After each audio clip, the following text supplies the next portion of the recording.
Olá, pessoal. Estamos aqui hoje na nossa primeira edição do Assempertcast, o podcast da Assemperst, voltado para os servidores e servidoras do Ministério Público, para que a gente possa estar trazendo pautas, questões interessantes, que interessam a nossa categoria. E a nossa primeira edição, ela já começa muito especial, porque nós estamos aqui com duas convidadas e nós vamos falar com um tema que é muito caro para a nossa gestão e que é sobre os assédios e violências no sistema de justiça. Eu me chamo Juliana Vargas, sou vice-presidente tanto da Assemperj, a nossa associação, quanto do Sindicato dos Servidores do MPRJ. Além disso, integro a coordenação da FENAMP, que é a nossa federação dos servidores dos Ministérios Públicos Estaduais, e da ANSEMP, que é a nossa associação nacional. Hoje eu tenho aqui conosco a Carla Vale, assistente social do Tribunal Regional do Trabalho, doutora em Serviço Social, que abordará as dimensões sociais, a questão do suporte às vítimas. Ela integra também comissões de prevenção dentro do tribunal e tem atuado muito nessa questão, nessa pauta do enfrentamento aos assédios e às violências. Seja muito bem-vinda, a Carla. Muito obrigada por ter aceitado o convite. Temos aqui também a Aniele Xavier, que é mestre em psicologia, psicóloga, mestre em psicologia, servidora da Justiça Federal do Rio de Janeiro, que também integra a comissão no âmbito do sindicato dos servidores e que trará um olhar sobre os impactos psicológicos e a compreensão também desse fenômeno. Tem atuado também nesse enfrentamento. Muito obrigada por ter aceitado o convite. Seja muito bem-vinda, Aniele. Agradeço a participação de vocês. Eu tenho certeza que nós teremos um episódio extremamente enriquecedor. Nosso objetivo hoje é falar sobre todas as políticas que estão sendo implementadas no âmbito do sistema de justiça, seja nos ministérios públicos, seja nos tribunais, e os avanços que nós temos visto, avanços e, às vezes, também retrocessos, os protocolos, e fortalecer, trazer conscientização, trazer informação e fortalecer cada vez mais essa rede de apoio que é necessária para combater essas práticas que atingem as relações de trabalho, que atingem a dignidade dos nossos trabalhadores e trabalhadoras. Para começarmos, eu queria começar com uma questão para a Aniele. Primeiramente, eu gostaria também que vocês fizessem uma fala inicial, tá? Vou passar aqui primeiro para a Aniele, para que você possa falar um pouquinho sobre a sua trajetória, o que você tem feito, para que a gente depois possa estar tratando diretamente de algumas questões. Tá ótimo, Juliana, obrigada, Juliana, é um prazer estar aqui com vocês, um prazer estar com a Carla também, colega aí do Sistema de Justiça, do TRT, já tivemos juntas em outras ocasiões. Bem, eu integro o quadro da Justiça Federal do Rio, da primeira instância, desde 2013, e atuo na área do serviço de saúde, então é um trabalho muito voltado para a saúde do trabalhador. E agora eu integro também a direção do sindicato, o CICEJUF, que é o Sindicato das Justiças Federais do Rio de Janeiro, onde eu estou como coordenadora do Departamento de Combate ao Assédio e Departamento de Saúde, que é um departamento integrado, porque, obviamente, essas duas temáticas elas se relacionam de uma forma muito íntima. O meu mestrado foi sobre a relação, o nexo causal entre o adoecimento psíquico e o trabalho, então, a temática do assédio também toca aí um pouco esse meu tema de estudo. E é isso, estou imersa nesse mundo do assédio pelo serviço de saúde, pelo sindicato, pelas leituras e pelas questões que isso suscita desde que eu ingressei na justiça. Carla, gostaria também que você fizesse uma fala inicial, falasse um pouquinho sobre a sua trajetória. Bem, é uma honra poder dialogar com vocês, participar do Assemperdcast. É uma honra estar de novo com a Aniele, bem como com a Juliana, né? A gente já se encontrou na UFRJ, em outros caminhos, enfim. Bem, eu sou assistente social do Tribunal do Trabalho desde 2011, onde eu fui lotada, né, na Coordenadoria de Saúde. E aí eu começo a me aproximar do tema do assédio porque eu lidava basicamente com pessoas extremamente adoecidas e muito marcadas pela instituição, e quando você começa a sistematizar um pouquinho, você obviamente entende. Não é uma questão individual, é uma questão organizacional, né? É uma questão da forma como a gente estabelece as relações de trabalho.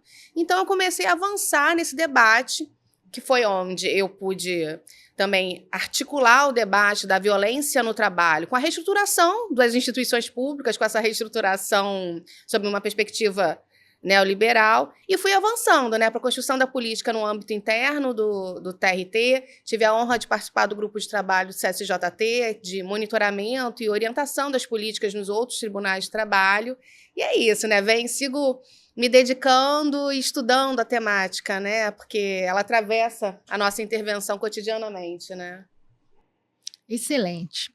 Queria começar com a Aniele, para que você possa falar para a gente um pouquinho sobre como a psicologia ela nos ajuda a entender o que caracteriza o assédio moral e outras formas de violência, quais os sinais de alerta que muitas vezes surgem para o profissional, né, da saúde, das relações de trabalho, que esses alertas podem ser invisíveis, são normalizados, né, e como isso vem interferindo, né, como essas questões interferem na prática, né, do profissional da psicologia, questões éticas, políticas. Tá certo. Então, Juliana, agradeço a pergunta, né? Eu acho que para a gente falar como que a psicologia pode contribuir para esse entendimento do fenômeno do assédio moral, acho que é importante a gente trazer aí um pouco da definição do assédio. Não sei se todo mundo que nos ouve está familiarizado com essa definição, né? A gente, no âmbito da Justiça, do âmbito do Conselho Nacional de Justiça, a gente tem uma resolução, que é a Resolução 351 de 2020, que traz essas definições e é a partir dela que eu me embaso, assim, porque, inclusive, eu concordo com a forma como a definição de assédio moral é colocada nessa resolução, né? Então, assédio, ela é qualquer conduta abusiva que é reiterada, repetida ao longo do tempo e que degrada as condições de trabalho do trabalhador, independente da intenção do assediador. Isso eu acho que é um fato muito importante da gente ressaltar, porque esse debate da intencionalidade, ele já é feito em diversos estudos, há uma certa discordância em relação, né, a alguns autores sobre a necessidade de ter uma intencionalidade ou não, mas o entendimento atual, majoritário, é de que não é necessário ter uma intencionalidade. Eu entendo isso de uma forma positiva, por quê? No início dos estudos sobre assédio, né, eu acho que a psicologia contribuiu negativamente com um olhar individualizante no momento em que começou a caracterizar esse assediador como um psicopata, um sociopata, alguém que estaria, digamos, fora dessa organização do trabalho, que traria características de personalidade, características individuais que fariam com que essa violência fosse perpetuada. Hoje em dia, né, a gente entende que, não dizendo, gente, que não existam sociopatas ou psicopatas no sistema de justiça, não é isso. Mas a gente não está vivendo também uma epidemia, uma pandemia de psicopata e sociopata para a gente estar lidando com tantos casos de assédio, né? Então, o assédio hoje ele é visto muito mais dentro da lógica da organização do trabalho, dessas relações de poder, principalmente, e muito menos sob o ponto de vista de uma patologia ou de uma característica individual, porque aí é muito fácil a gente se desimplicar, né? O problema é o outro, é porque o outro é um sociopata, porque o outro é um psicopata. Na verdade, todo mundo é um assediador em potencial. A partir do momento em que ocupa determinadas posições de poder nas relações de trabalho, né? E adere a determinadas estratégias que humilham, constrangem, excluem ou visam um engajamento excessivo daquele trabalhador que está subordinado, metas abusivas, enfim. Então, isso, de fato, traz um olhar mais humano, eu penso, né, para esse fenômeno do assédio moral, né? E eu acho que a psicologia pode contribuir justamente olhando também para essas relações, tirando esse enfoque do indivíduo, né, na questão do assédio moral, ou um enfoque também que é muito comum, não sei se vocês costumam perceber isso, né? Os questionamentos que surgem para a vítima de assédio, né? Será que ela não é frágil demais? Será que ela não... Todo mundo no trabalho está bem, só ela adoeceu. Será que é um problema individual dessa pessoa que adoeceu? Ela que não tinha as condições necessárias, a resiliência para suportar esse trabalho? Na verdade, o assédio moral, ele é um risco ocupacional. Ele é um risco psicossocial. A partir do momento em que ele está colocado como uma prática nesse ambiente de trabalho, esse risco está colocado para todos os servidores que estão vivenciando esse ambiente, né? Então, isso é muito importante.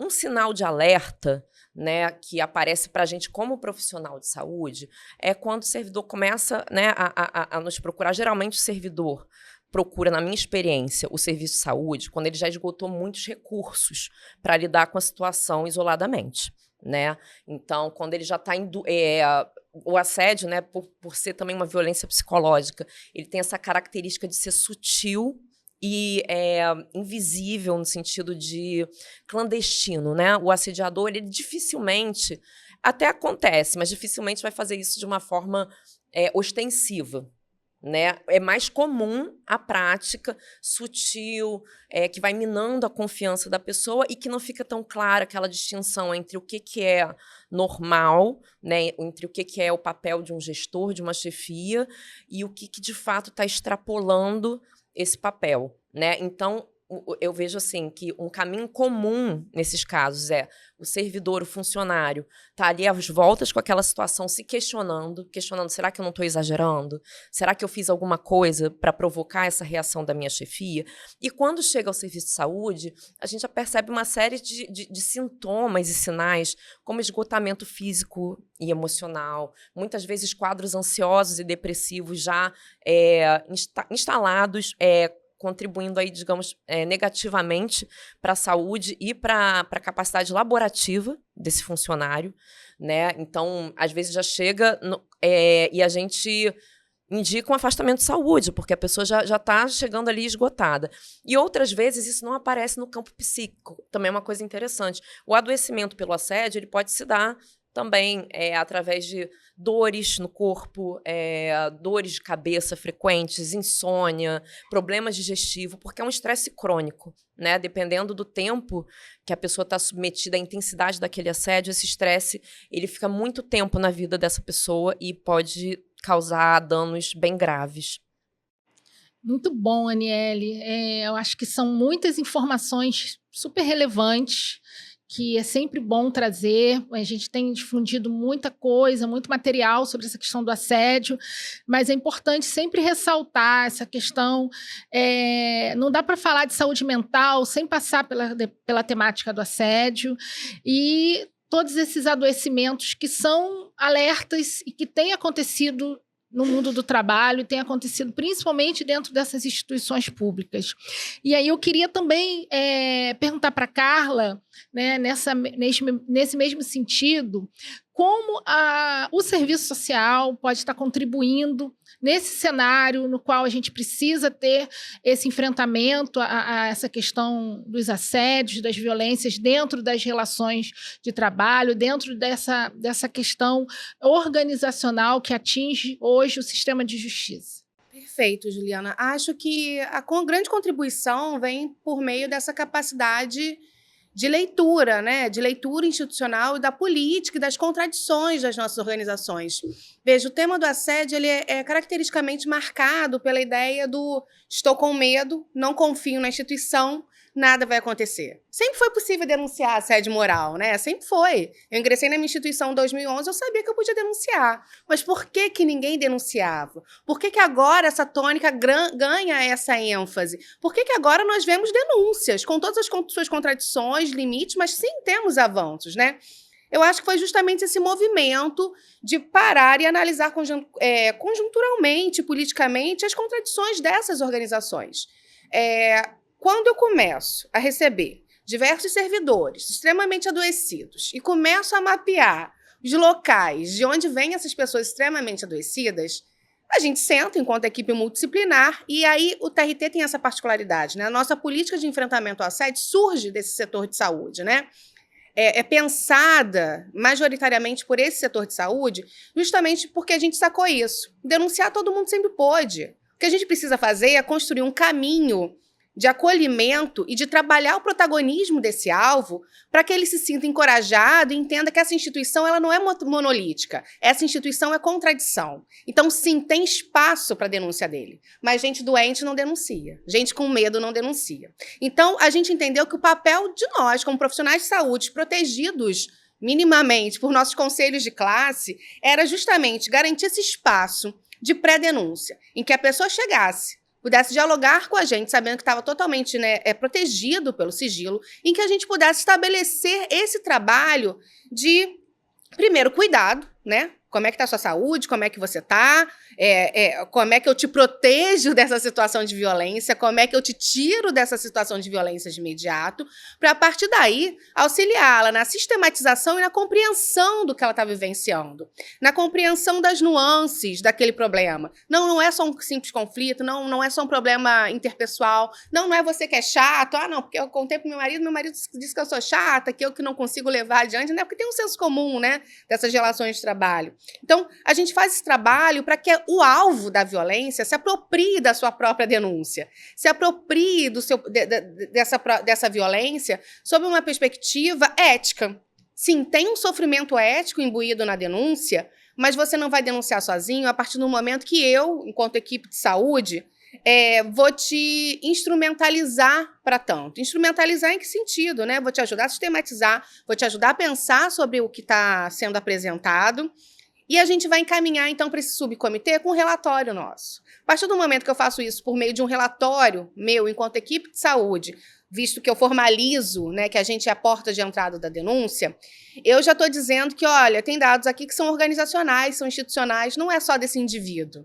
Esse indivíduo foi analisado, foi acompanhado por uma equipe multidisciplinar e essa denúncia ela foi devidamente aferida. Outra coisa que eu acho que cabe ao serviço social, e isso foi, acho que minha instituição foi a primeira que adotou o termo violência no trabalho em todas as políticas, e eu acho que é isso. Eu venho batendo nessa tecla de quanto é estratégico que as nossas políticas sejam de enfrentamento à violência no trabalho, ao assédio e à discriminação. Não só ao assédio, à discriminação ou violências no geral, mas a violência enquanto conceito, o conceito que está lá na resolução 190 da OIT. Por quê? Se para eu comprovar um assédio, eu preciso dessa frequência, dessa repetição, e também pela experiência dos atendimentos, né? Muitas coisas eram violentas, eram abusivas, eram completamente inapropriadas, mas talvez não seguissem uma sistemática, uma forma de reiteração que necessariamente fosse classificada como assédio, mas nem por isso é conflito interpessoal. Então, quando eu ia direto só para o enfrentamento ao assédio e não abria para o termo, para o conceito violência no trabalho, eu permitia que situações gravíssimas fossem transformadas em meu santo não bateu com o teu, né? Você é frágil, é meu signo que não bate com o seu, e aí a gente tem problema. Então, o conceito de violência no trabalho, ele amplia essas violências, né? Os atos abusivos, as condutas danosas que se correlacionam ao ato de produzir, ao trabalho, e podem causar danos físicos, psicológicos, enfim, né? E agora a OIT avança para a questão de gênero também, né, do impacto das discriminações de gênero. Então, eu acho que a análise do serviço social, ela vem sob essa perspectiva de entender que eu não quero só uma política de enfrentamento ao assédio. Eu quero, desde o início, uma política de enfrentamento à violência, porque se eu apostar no termo violência no trabalho, eu vou conseguir com que mais casos cheguem à frente. Eu vou conseguir que mais casos sejam olhados sem essa perspectiva conciliatória que tem de ser simplesmente para passivizar, né? A conciliação, ela tira do campo, né, das discriminações, das violências e traz para um campo de, foi mal, né? A gente interpretou mal, enfim. Então, ainda que existam situações que caibam medidas pedagógicas, eu sou totalmente favorável a elas, né? Inclusive, eu acho que 8.112, algumas leis, elas não dão conta da complexidade do fenômeno do assédio. Acho que a gente tem que ter responsabilização, as penalizações, mas medidas pedagógicas, né? Eu não quero que um cara simplesmente receba uma advertência e volte a exercer aquele cargo. Eu quero que ele receba advertência, que ele tem que ficar um tempinho afastado do cargo para fazer um cursinho de reciclagem, depois que ele voltar para o cargo, ele saiba que ele vai ser monitorado, né? A gente precisa provocar mudanças na cultura organizacional. E aí esse olhar, eu acho que vem desse serviço social que é capaz de analisar essa correlação de forças e as contradições da instituição, né? Como é que eu uso as contradições da minha instituição a favor do avanço dessas pautas, né? Fundamental a sua fala, Carla. Lá na Semperge, a porta de entrada, né, dessas narrativas que vem trazendo essas questões das violências para a gente foi o atendimento jurídico. E, a partir daí, a gente viu que, né, que o jurídico ele não dá conta dessas questões. É uma problemática que é muito mais abrangente. A gente começou recentemente o projeto Acolher a Semperge, no qual a gente está contando com profissionais, né, com uma equipe multiprofissional, de psicólogos, do serviço social, e que tem justamente esse olhar, né?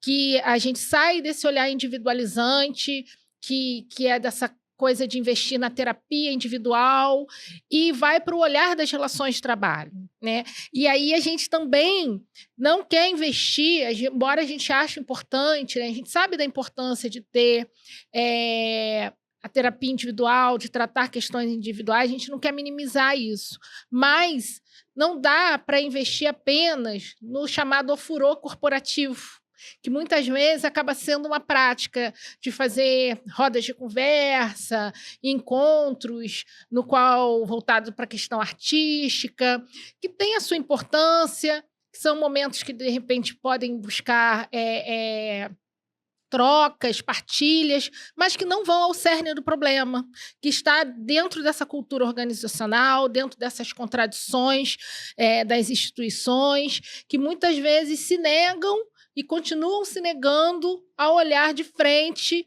que dentro da instituição está acontecendo múltiplas violências. E a Carla tocou num assunto que eu achei super interessante, porque nós também mapeamos isso.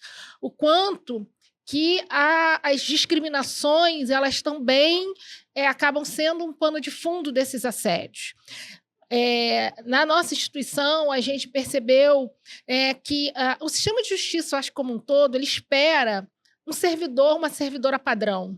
Um servidor, uma servidora que não tenha problemas pessoais, que não tenha doenças, que seja quase que perfeito, que beire a perfeição, né? Eu acho que talvez por isso que eles estão valorizando tanto a IA, né? Acho que é tudo que eles queriam, a máquina. E aí, quando essa servidora engravida, aí, muitas das vezes, essa servidora vai ser um alvo dessas violências. Quando ela retorna da licença maternidade, quando ela tem um dependente, um filho com alguma questão de neurodivergência ou alguma deficiência, quando essa servidora ou esse servidor descobre que tem uma neurodivergência, as pessoas estão descobrindo muito isso na idade adulta, e aí, muitas das vezes, esse servidor, essa servidora tem que ter um regime de trabalho diferenciado, e aí um direito, né, o exercício desse direito se torna uma via de discriminação. E isso tem acontecido bastante, né? A gente, no âmbito dos MPs, a gente tem as condições especiais de trabalho, que eu sei que também tem no judiciário, e a gente já percebeu muitas das vezes servidores que fizeram uso desse direito e que dentro do seu local de trabalho, o fato dele estar numa condição especial de trabalho o tornou alvo de discriminações. Em virtude disso, né? Servidoras mulheres por conta da maternidade, servidores e servidoras PCDs, que têm tido muitas questões, né? E um outro ponto que eu queria tratar com vocês é sobre essa questão do sigilo, né? A gente sabe que essas denúncias chegam a um primeiro momento do acolhimento, da escuta qualificada, e depois, né, a depender da vontade da vítima, isso transforma numa denúncia e pode repercutir numa sindicância ou até mesmo num PAD. E a gente tem a questão do sigilo, que a princípio eu entendo que o sigilo deveria ser principalmente para proteger a vítima. Mas acaba muitas das vezes, pelo menos é a forma como eu vejo, se tornando uma forma de proteção do suposto ou da suposta assediadora, e também, muitas das vezes, até mesmo um entrave para o acompanhamento do desdobramento dessas denúncias, né? Isso é o que a gente tem visto na nossa instituição. Eu queria que vocês falassem um pouco, no âmbito das instituições que vocês atuam, se esse fenômeno também tem acontecido lá. Então, a questão do sigilo, Juliana, ela é fundamental, acho que nesse momento que a Carla trouxe aí muito bem, esse pré-denúncia, esse acolhimento que é feito pelo serviço de saúde, né? Porque, geralmente, a pessoa quando tem alguma clareza de que possa estar vivendo uma situação de assédio, ela chega com muito medo. Eu acho que essa é a emoção básica de quem está vivenciando uma situação de assédio, né? Por medo de retaliação, medo de qual é a consequência de fazer uma denúncia, medo dessa denúncia não ter uma repercussão e depois a pessoa ainda sofrer mais estigmas e outras violências em função disso. Então, assim, essa questão do sigilo, ela é muito importante para o acolhimento, né? No meu entendimento. Porque sem esse sigilo inicial, a gente não consegue avançar.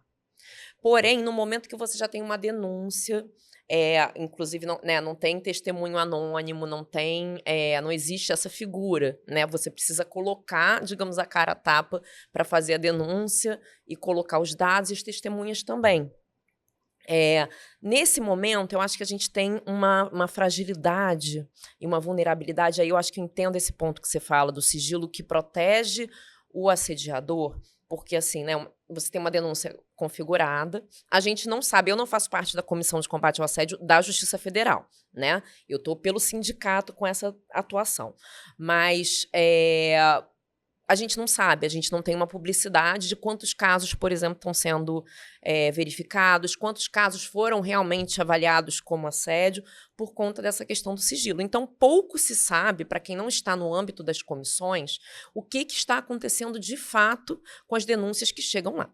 E isso ajuda a alimentar esse sistema de intimidação e de medo dos servidores, né?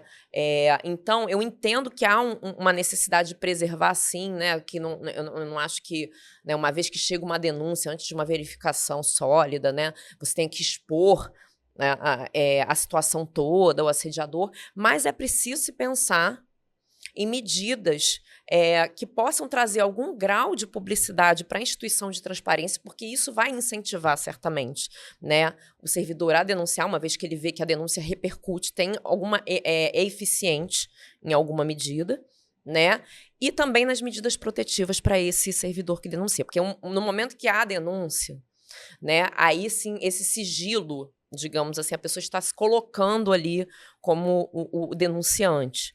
Esse é um momento crítico para as retaliações. E é isso que eu observo na prática, né? É um momento crítico em que, digamos, não tem uma proteção devida da instituição, aquilo está sendo averiguado e muitas vezes de uma forma muito lenta, né? Aí eu não sei dizer assim, se essa falta de celeridade pela quantidade de denúncias que tem chegado ou se, enfim, todos os membros das comissões eles têm outras atribuições também, né? Então não sei o quanto que essas coisas se sobrepõem, mas de fato o que eu percebo assim pelo campo da saúde, dos servidores que muitas vezes estão na comissão e acompanhados pela área de saúde, justamente para conseguir sustentar essa denúncia com todo esse temor, com tudo isso que envolve denunciar, né? Esse servidor ele fica bem desprotegido enquanto a averiguação está sendo feita, né? Então, esse é um ponto que eu vejo como um ponto crítico, né, nessa hora assim, que o assediador está garantido o sigilo, que o caso dele não vai ser exposto institucionalmente, mas ele já sabe que o assediado denunciou. E ele continua sendo a chefia desse assediado. Então, como que você protege a pessoa no momento da denúncia? Acho que sim, a gente tem essa dificuldade. Gostaria de complementar, Carla? Eu acho que a gente chega, sem dúvida, num ponto-chave, né? Trazendo para a nossa realidade, né? Como a gente se constitui na condição de porta de entrada das denúncias, óbvio que as denúncias podem ir direto para o subcomitê, enfim. Mas uma das práticas que a gente adotou o nosso relatório, quando vai para o subcomitê, ele primeiro vai com algum dos encaminhamentos que foram já amadurecidos com a pessoa denunciante, sobre o que ela espera. Olha, se for acolhida a minha denúncia, eu não espero medidas conciliatórias, eu espero que seja, de fato, averiguado sobre tal perspectiva, enfim. Então, quando a gente encaminha esse relatório, a gente encaminha colocando, né, quem é a pessoa denunciada, mas a gente ainda não revela quem é o denunciante para o subcomitê. Só depois que o subcomitê faz uma primeira análise, e aí, veja, isso se aplica à realidade da minha instituição e da forma como a política se constituiu, né? Mas só depois que o subcomitê faz uma primeira análise, vê relevância e diz que vai acolher, aí sim a gente disponibiliza o nome da vítima. Então, esse é mais um cuidado que a gente tem, justamente para que não exista uma antecipação e uma veiculação de quem é essa pessoa, enfim. Outro ponto, que eu acho que é um trabalho educativo, e aí é um trabalho também que passa por um autorreconhecimento do coletivo, né, de solidariedade, enfim, e que a gente vem batendo nessa tecla, é que não tem herói no enfrentamento do assédio moral. É muito comum as pessoas partirem do pressuposto, mas a instituição sabe, a instituição nunca fez nada. Sim, mas eu, como profissional de saúde, não posso violar o teu sigilo para ir lá fazer alguma coisa. Bem como algumas iniciativas, né, que são denúncias puramente anônimas, tantas vezes acabam incorrendo só quando muito servem para sistematizar alguma coisa, porque geralmente elas, inclusive, dão força para o agressor, que, sabendo que está acontecendo algum movimento, ainda se mantém, né, o poder sobre aquele grupo e aí estabelece retaliações, enfim. Então, o que a gente pensa nesse sentido é que os comitês, as comissões, enfim, tem que avançar nesse diálogo, inclusive com as pessoas denunciadas, sobre a responsabilidade delas e com os denunciantes, sem dúvida, sobre o conteúdo daquilo. A gente já teve situações em que quem vaza a denúncia não é o denunciante, é o agressor, porque ele quer justamente provocar a pressão institucional contra aquela pessoa. Né? E aí a gente seguiu registrando e mostrando que isso era um movimento de intimidação, de retaliação institucional àquele indivíduo. Então, a gente vem avançando no debate de que essa pessoa denunciada, até para a proteção da sua imagem, da sua honra, enquanto estiver rolando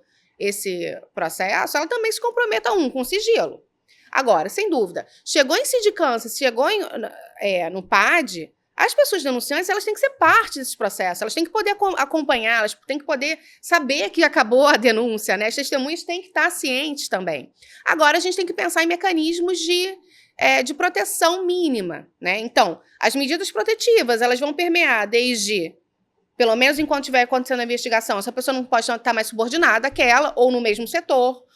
Eventualmente, cabe um teletrabalho, não cabe um teletrabalho? Cabe uma mudança de setor, sim, mesmo que depois ocorra uma recomposição, né? O que é possível? A gente já teve casos que, como a denúncia foi coletiva, pelo 8.312 se afastou o agressor, até a conclusão da análise, né? Então, acho que é isso. Acho que a gente avançar nesses mecanismos aí de adoção e de regulamentação dessas medidas protetivas. O outro ponto é demarcar que, sim, a denúncia ela implica num sofrimento ético. A denúncia ela tem um custo, sem dúvida. A gente não pode ignorar isso. Então, cabe a essa instituição criar cada vez mais espaços de acolhimento e fortalecimento para que esse alvo entenda que, em que pese a denúncia está ocorrendo, e que pese as contradições da minha organização, da minha instituição, eu estou respaldado por ela. Vai ter um monitoramento se eu vou perder minha gratificação durante a condução dessa denúncia, ou se depois de concluída a denúncia e penalizado aquele agressor, eu nunca mais consegui uma colocação legal na minha instituição. Eu acho que esse tipo de fiscalização, né, esse pós-punição, esse pós-denúncia, tem que constar nas nossas políticas. Né? Esse monitoramento do que aconteceu com o denunciante tem que constar. Na mesma relação, gente, um monitoramento também do denunciado. Ninguém quer que ninguém vire pária. Ninguém quer que também ninguém seja estigmatizado. Enfim, foi responsabilizado, cumpriu aquilo, aí vem as minhas medidas pedagógicas. Me interessa não só a suspensão, me interessa que esse cara seja chamado a um mínimo de conscientização e de revisão aí de processos. Me interessa que ele não esteja no espaço de poder, pelo menos por um tempo. Então, outro tipo de adoção de medidas, eu acho que que a gente precisa avançar, eu acho que eles vão fortalecer esse processo. Então, veja, sigilo não é segredo. Segredo é outra coisa. Sigilo é do campo da proteção das pessoas enquanto eu preparo para denunciar e depois, ocorrendo a denúncia, eu tenho que entender que o sigilo parte do pressuposto que eu não posso começar a difamar a pessoa que me denunciou pelos corredores, né? Então, eu acho que é esse amadurecimento, né, desse diálogo que é importante que a gente esteja tendo aqui, né? Exatamente, excelente. São pontos, sim, extremamente relevantes e a gente sempre consegue perceber entraves dos mais diversos tipos. Uma das contradições e dos problemas que nós temos e que eu consigo identificar lá na nossa instituição, e eu acredito que na de vocês também, são a falta de dados em relação, né, a essa questão das violências, dos assédios, mas no âmbito da saúde, na medida em que esses adoecimentos eles se tornam, na verdade, acidentes de trabalho. E qual a problemática que nós temos no serviço público? Como cada instituição faz as suas perícias, nós não temos um único órgão que consolide esses números, como nós temos no setor privado, que é o INSS. Esse é um dos pontos. Outro ponto que eu acho é a perícia em si, né? A gente recebe muita reclamação, muita questão envolvendo a perícia. Porque eu acho que muitas das vezes essas equipes da perícia estão ali para avaliar a questão da capacidade laborativa, não se debruça com o cuidado sobre essa questão desse adoecimento com a relação do trabalho. Passa por isso de uma forma superficial e não se preocupa em caracterizar esse acidente de trabalho, essa doença profissional. E pior, né? A própria perícia, muitas vezes, ela se torna um fator que vai, muitas das vezes, piorar aquele quadro, na medida em que a pessoa que está adoentada, né, o servidor, a servidora, ele fica estressado, ele fica ansioso, ele, muitas das vezes, se medica para ir para a perícia, porque muitas das vezes as equipes de perícia têm uma postura de desconfiança, como se aquele servidor, aquela servidora estivesse ali simulando algo, quando, na verdade, a gente percebe que muito maior do que o absenteísmo é o presenteísmo. O presenteísmo hoje é muito presente, né? É até uma redundância dentro do sistema de justiça. O servidor, a servidora, ele não quer ficar estigmatizado, ele não tira uma licença médica de cara, ele vai buscar recursos primeiro para tentar não ter que tirar essa licença médica, ele vai se automedicar, ele vai buscar terapias holísticas, ele vai buscar fazer uma viagem, ele vai tirar umas férias, ele vai buscar recursos individuais até que ele chega ao ponto em que ele piorou bastante e aí ele não tem outra alternativa a não ser tirar aquela licença médica. E a gente percebe o quanto falta capacitação, falta, muitas vezes, até compromisso ético dessas equipes. E eu queria saber de vocês, né, como tem sido essa realidade, essa dificuldade em lidar com essa questão das equipes das perícias médicas, que até que ponto elas contribuem ou dificultam a identificação desses casos que são relativos aos assédios, ao adoecimento mental e principalmente que caracterizam acidentes de trabalho. Olha, nesse sentido, eu tenho até uma experiência positiva para trazer em relação ao nosso trabalho junto com a equipe de perícias lá da Justiça Federal do Rio de Janeiro. Porque a gente tem uma interlocução muito grande, a gente tem peritos, nós temos 2 psiquiatras e 2 médicos clínicos generalistas, né, que compõem esse corpo da perícia. E são pessoas, assim, né, não individualmente, mas é uma equipe que tem um olhar para essas questões de trabalho, que conhece esse funcionamento da instituição. E a gente tem construído alguns fluxos, né? Porque é sempre assim, a gente constrói, aí se depara com alguns obstáculos, desafios, aí reconstrói. E, né, tudo isso é muito, né, também alguns casos nos trazem dilemas que a gente não tinha vivido anteriormente, então a gente repensa. Isso a gente tem conseguido fazer de forma articulada. E um caminho interessante que a gente está fazendo agora é que, por exemplo, na Justiça Federal a gente tem uma comissão de acidente em serviço. Então, sempre que o servidor suspeita, né, ou diz, ou entende que o adoecimento dele teve alguma relação com o trabalho, ele pode requerer a conversão da licença dele de tratamento de saúde para uma licença de acidente de serviço. Não é o modelo ideal, porque eu acho que o ideal seria a gente ter uma CAT no serviço público, né? Isso, aliás, eu acho que é um dos pontos assim que o serviço público perde muito em relação à iniciativa privada. Não dizendo que a CAT na iniciativa privada resolva todos os problemas, porque a gente sabe que tem subnotificação, mas a gente não tem uma obrigação, um ato compulsório de comunicação dos acidentes de trabalho. Então, assim, esse é um ponto que a gente tenta avançar no âmbito da Comissão de Assistente de Serviço, mas eu acho que também depende de uma regulamentação, de uma normativa que venha instituindo a CAT, né? Na ausência dessa CAT, como a gente tem feito? O servidor, quando ele passa pela perícia, e o perito nota que no relato dele existem, por exemplo, questões envolvendo relacionamento com chefia, ambiente de trabalho, ele envia um e-mail para a comissão e fala, foi periciado fulano de tal, tal, tal, e há suspeita de relação com o ambiente de trabalho, para que a comissão possa já nesse momento começar a verificar essa situação. Né? Veja, a Comissão de Assistente de Serviço ela não tem atribuição de definir o que é assédio e o que não é assédio, mas ela tem como, mesmo em casos de assédio, né, configurando ali que o dano psíquico, que é o adoecimento do servidor, foi em função do ambiente, da organização do trabalho, daquela vivência de trabalho, tem como elaborar pareceres e fazer essa conversão. Né? E, nesse sentido, a contribuição da perícia é imensa, assim, porque muitos casos passam pela gente no serviço de saúde e pela perícia, mas alguns casos chegam inicialmente na perícia.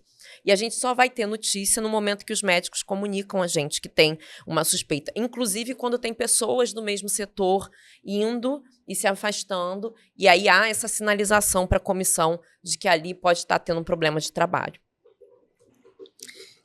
E você, Carla, quais contribuições você tem para nos trazer em relação à vivência no TRT? Bem, a análise da Aniele foi cirúrgica, né? Enfim, e tal como ela, acho que eu tenho uma experiência positiva também nessa interlocução com os médicos peritos, né? Eu estou dentro da Coordenadoria de Saúde e uma das coisas que a gente brigou, porque, veja, é óbvio que já houve uma leitura institucional em que se buscou separar serviço social, psicologia e medicina.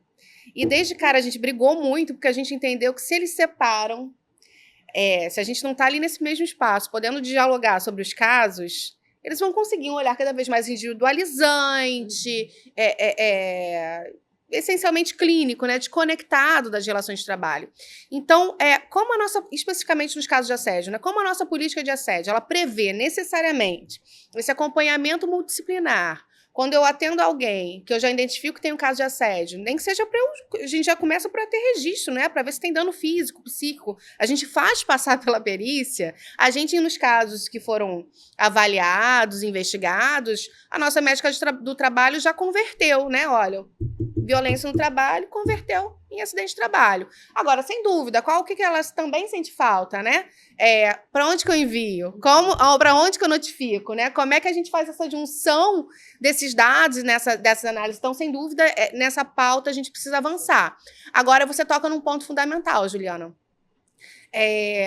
Infelizmente, da forma como funciona, fica uma coisa casuística, né? Eu tenho que contar com o perfil daquele meu colega de trabalho, né? A capacidade daquele colega médico de dialogar e de se abrir para outras perspectivas, para além da relação saúde-doença em si, né?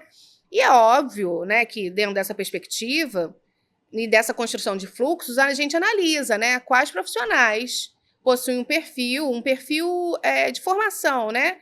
Que permite um olhar sob uma perspectiva integral de saúde, ou seja, que se eu encaminhar para ele esse caso aqui, eu vou poder dialogar sobre a violência no trabalho, vou poder dialogar que essa depressão aqui, que ele nunca teve, começou por conta disso aqui, que essa ideação suicida, que nunca existiu naquele histórico, começou aqui, tem a ver com essa relação de trabalho. Então, dentro desse fluxo, a gente identifica os perfis de formação também dos médicos peritos que mais possuem afinidade para esse olhar ampliado, para essa concepção ampliada de saúde, né?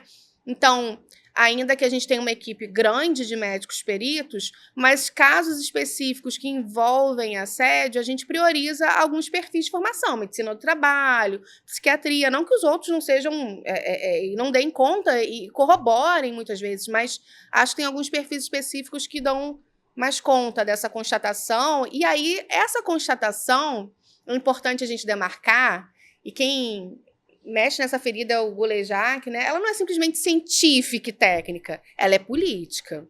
Eu preciso de uma implicação ético-política desse profissional médico para fazer essa leitura, né? Então, a gente não está só falando de uma regulamentação ou da gente criar o protocolo, a gente está falando de um profissional que ética e politicamente entenda o seu lugar na condição de profissional de saúde, né? A questão é que, assim, me surpreendeu vocês trazerem esses relatos positivos, mas eu faço uma relação direta nos dois casos desse relato positivo, porque eu acho impossível você poder ter condições de ter esse compromisso ético-político se você não tem uma coisa chamada estabilidade. Todas as equipes, me corrijam se eu estiver errada, as equipes das perícias, seja da Justiça Federal, seja do TRT, são servidores efetivos. Sim. Essa tentativa de desmobilização, separação, terceirização das perícias, a gente entende como uma ameaça a essa autonomia profissional. Infelizmente, no âmbito dos MPs, não é o mesmo que acontece. No Ministério Público do Rio de Janeiro, né, as nossas equipes das perícias, elas não têm essa garantia. São servidores que muitas vezes vieram de outros lugares ou que estão ali implicados numa atuação, mas que não podem ter essa autonomia. Não posso dizer que esses profissionais não queiram ou não gostariam, mas existe uma fragilidade e a gente tem que entender isso. Eu imagino até você falando assim, Juliana, porque de fato a gente só tem servidores do quadro efetivo no corpo de saúde. Né? Eu acho que isso faz toda a diferença, como você falou.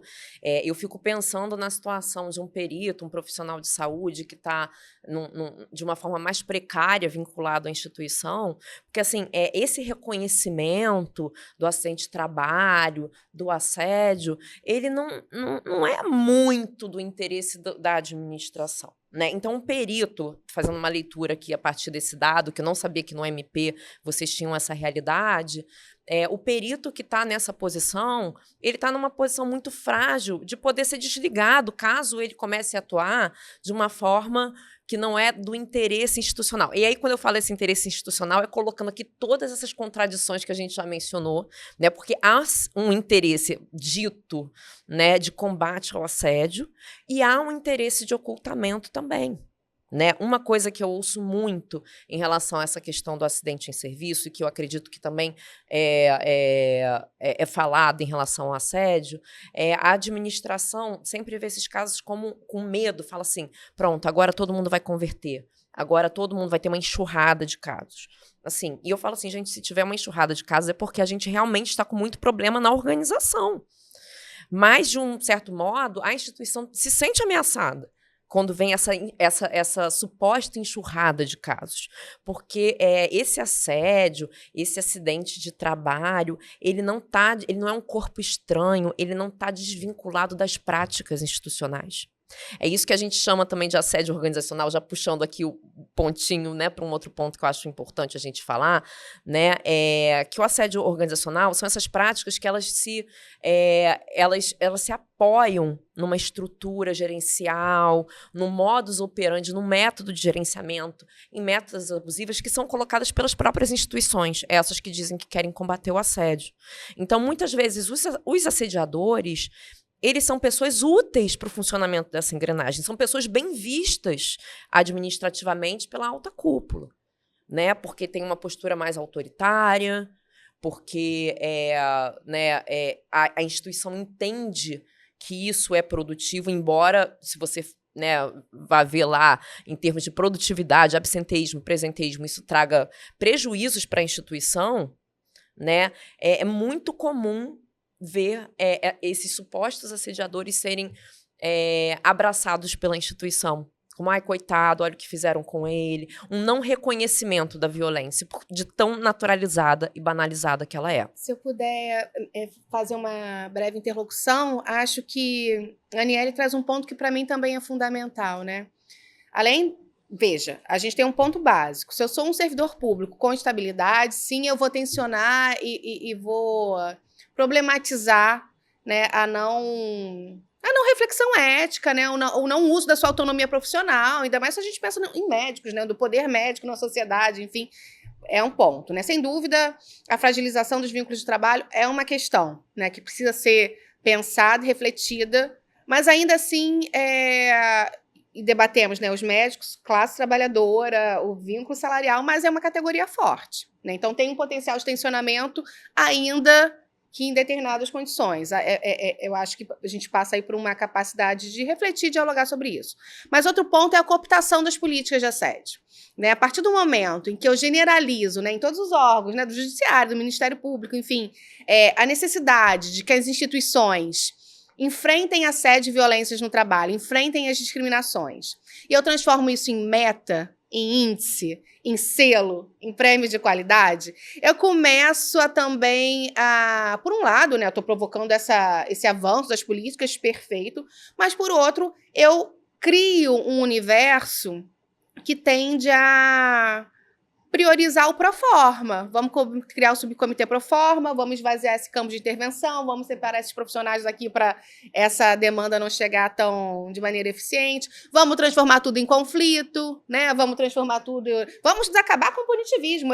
Um dia eu vi que a gente estava muito punitivista, eu fiquei muito chocada, porque a gente estava propondo literalmente uma conciliação, no caso, né? Vocês estão muito punitivistas, ou seja, simplesmente você apontar que existe o problema e propor, nem que seja uma medida pedagógica, já vira algo, enfim, né, que ameaça as estruturas, né? Então, eu acho que a gente tem que analisar, né, de que maneira, né, compreender as vulnerabilidades, compreender a condição de classe, compreender a relação de empregabilidade, mas acho que a gente tem que avançar das próprias pessoas denunciantes, dos colegas, né, sobre a dimensão ética, né? Não tem herói no enfrentamento do assédio, não adianta esperar. Olha, a Aniele vai lá me salvar, a psicóloga faça... Não tem como, tem que ter uma implicação ética. E aí essa implicação ética, ela passa por um mínimo de conscientização das categorias profissionais, né? Passa por reconhecer que esse incômodo e esse intencionamento é necessário, reconhecer as contradições das instituições e a gente poder, a partir daí, avançar, né? Então, me preocupa, talvez, a gente legitimizar a não intervenção ou ações mais brandas simplesmente porque a gente sofre pressão. Eu acho que essa pressão, as vulnerabilidades, elas estão postas, né? Então, acho que tem um campo aí, sempre é um campo de avanço, mesmo que seja pequeno, mesmo que seja tímido, mesmo diante das vulnerabilidades, né? Enfim. Foi muito importante a Aniele falar sobre essa questão do assédio organizacional, porque nós tivemos um caso que foi mais emblemático e que, inclusive, chegou até o CNMP, e que o nosso ponto, na verdade, era principalmente esse, né? Mas, muitas vezes, sempre acaba recaindo, né, nessa questão de que... parece que o sindicato, a associação, está buscando um algoz. O assediador ou assediadora não são algozes. Muitas das vezes eles estão reproduzindo violências e que são inerentes àquelas práticas de trabalho, né? Aquelas relações que envolvem metas, produtividade, dar conta, fazer muitos processos, mostrar uma relevância, um protagonismo dentro da instituição. E aquelas equipes que trabalham com essas pessoas vão ter esses reflexos dessa pressão, dessas metas abusivas, e que isso também tem que eu percebo uma relação direta com uma realidade de precarização do serviço público, né? De precarização das relações de trabalho em geral, mas que hoje o serviço público tem sentido, principalmente nos últimos 10 anos, um avanço de uma precarização cada vez maior, no qual você diminui o número de concursados, diminui o concurso público, você aumenta cada vez mais a demanda de trabalho, você começa a encher as organizações com outros atores, são residentes, são estagiários, são pessoas que não têm uma relação efetiva, né, com aquela instituição e que vão fazer um trabalho do jeito que dá, porque precisa bater meta, porque precisa mostrar número, e eu costumo dizer que o sistema de justiça hoje trabalha com produtivismo. E esse produtivismo também vai repercutir nesse adoecimento generalizado que a gente vem percebendo. E eu gostaria agora, a gente já está caminhando para o final, eu queria saber de vocês sobre a percepção de vocês da importância e do papel das entidades de classe, né, sejam os sindicatos, associações, federações, nesses avanços que a gente sabe que ainda são tímidos, que ainda são poucos, mas que vem acontecendo nos últimos anos, tanto em relação à conscientização relativa à questão do assédio moral, quanto em relação ao estabelecimento de políticas, de normativas, do enfrentamento, né, da forma mais ampla possível a essas violências dentro do sistema de justiça. Juliana, eu acho muito importante tratar disso, porque no momento que foram criadas as comissões, pelo menos no âmbito aí do judiciário, né, do CNJ, muito se falou assim, então agora tudo vai ser tratado no âmbito das comissões, né, qualquer denúncia de assédio, porque o sindicato, as associações, enfim, sempre tiveram um papel em relação a isso. Esse fenômeno não é novo, né? Agora é que se começa a falar um pouco mais, porque de fato acho que né, esse processo de aceleração neoliberal, de precarização, ele está intimamente correlacionado ao aumento dos casos de assédio, né? Então, você começa um processo ali que começa a trazer à tona, de uma forma mais intensa, essa problemática. Então, é preciso falar, normatizar, e no âmbito do CNJ houve, de fato, uma boa norma, mas que a norma por si só não garante a efetividade dessa política, né? Então, nesse momento, eu acho que o sindicato tem vários papéis, assim, vários papéis. Primeiro, de acolher fora desse espaço institucional, né? Eu vejo muita gente que procura, né, porque eu estou nos dois espaços, né? Eu falo assim, eu sou agente duplo, eu sou a psicóloga do serviço de saúde, porém eu também estou no departamento de saúde do sindicato. Então tem pessoas que me buscam via sindicato, porque preferem falar com a diretora sindical num espaço mais preservado, fora da instituição, do que com a psicóloga, ainda que saiba que tem um sigilo, que enfim, que é garantido, né, pela ética profissional, enfim, né, nem só institucional, né? Mas o sindicato, ele é esse olhar externo, né? Ele faz um papel também de poder olhar para essas comissões e apontar, olha, isso aqui não está sendo efetivo, isso aqui não está acontecendo do jeito que deveria acontecer, né? Os sindicatos a gente tem pessoas, tem representantes nossos nessas comissões também, o que garante essa maior interlocução, maior papel do sindicato na atuação. Mas, assim, eu acho que o fundamental é esse acolhimento inicial, né, dessas pessoas que realmente não sentem essa confiança, que essa relação com a instituição já está tão degradada que não é possível confiar nessa instituição nem para encaminhar uma denúncia, né? A orientação jurídica também eu vejo que é um ponto que é muito importante, né, ter orientação externa, porque nem sempre a comissão está agindo da forma como a pessoa julga que deveria ser tratado, né? Inclusive, achei muito interessante a experiência da Carla, todos esses dispositivos que existem no TRT em relação ao relatório da área de saúde, a manutenção do sigilo do denunciante até que haja um acolhimento por parte do subcomitê. Isso é um processo específico do TRT1, né, que eu acho que é uma boa prática que nós temos que pensar e reverberar. Mas na Justiça Federal, que está submetida ao mesmo normativo, não há esse tipo de procedimento, Então, o sindicato entra aí também para cobrir essas fragilidades, né? O servidor que está sofrendo uma retaliação, poder, né, acionar o jurídico do sindicato, poder garantir ali minimamente que aquele processo não acabe em pizza, né?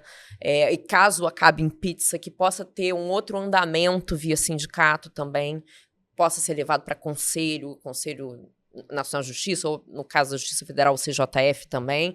Então, e todo um papel também, né, além do caso individual, desse acolhimento, dessa orientação individual, um papel de sensibilização e de cobrança em relação às instituições, assim, o que vocês estão fazendo efetivamente aqui para coibir as práticas de assédio. Não só porque tem o campo do enfrentamento daquele assédio que já está ali consolidado, e tem a prevenção, que passa justamente por esse caminho institucional, né, de reconhecer quais são as práticas gerenciais, as estratégias institucionais que provocam ou fomentam as atitudes assediadoras e as situações de assédio. Então, acho que o sindicato, as associações também têm um papel muito importante nisso, né, nessa interlocução institucional, na sensibilização, na divulgação, né, do que é o assédio, das informações, dos caminhos. Olha, se você me permitir, eu vou mexer num vespeiro aqui.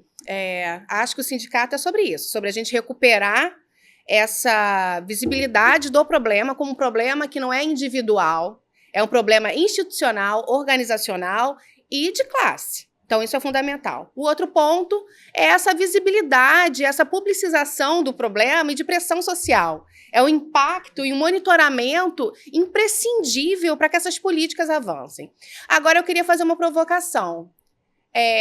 Os agressores também sabem desse papel dos sindicatos. E a gente vem tendo uma experiência de agressores que utilizam justamente os espaços de defesa do sindicato para inviabilizar a defesa da vítima. Então, acho que já que a gente está debatendo violência no trabalho, assédio moral, acho que os sindicatos, as associações têm que sentar e debater eticamente.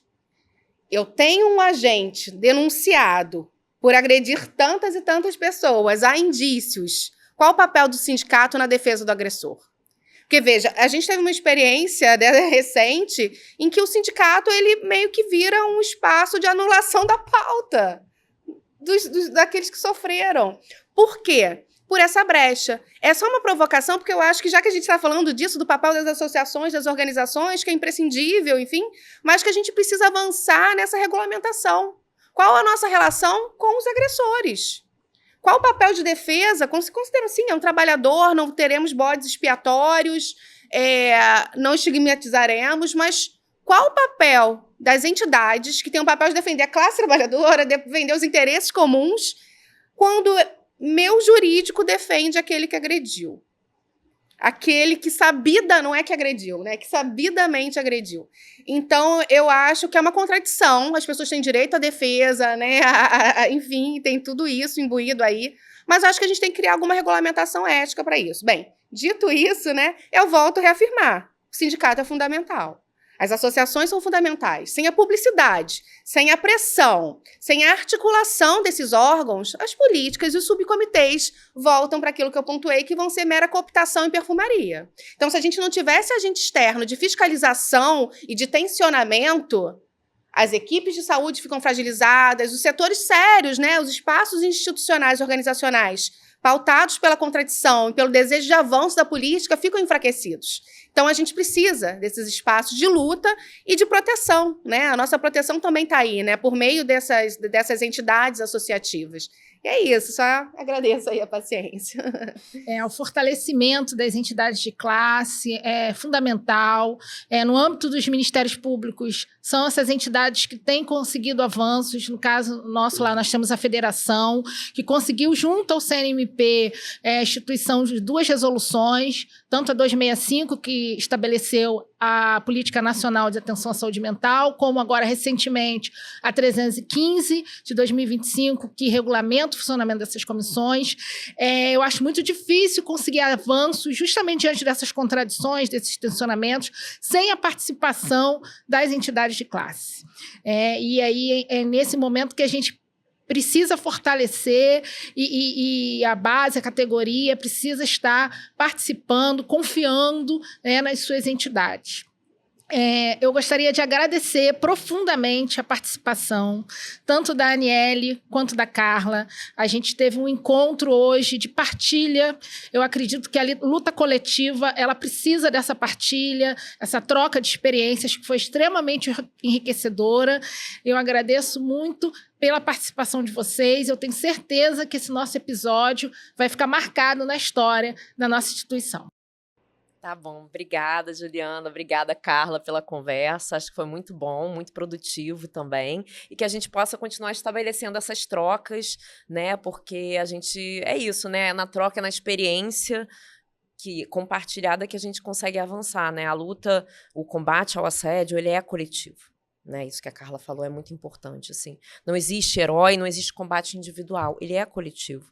Então, é coletivo também para os atores que estão nessa rede de proteção às vítimas, que estão nesse cuidado, né? Então, a gente precisa estar junto também, estarmos juntas nesses espaços, dialogando sobre esses desafios, para poder pensar justamente os caminhos viáveis e efetivos. Verdade. É isso, não, eu só agradeço, foi uma honra, foi muito bom conhecer um pouco mais da vivência de vocês, dialogar, e é isso, estou à disposição.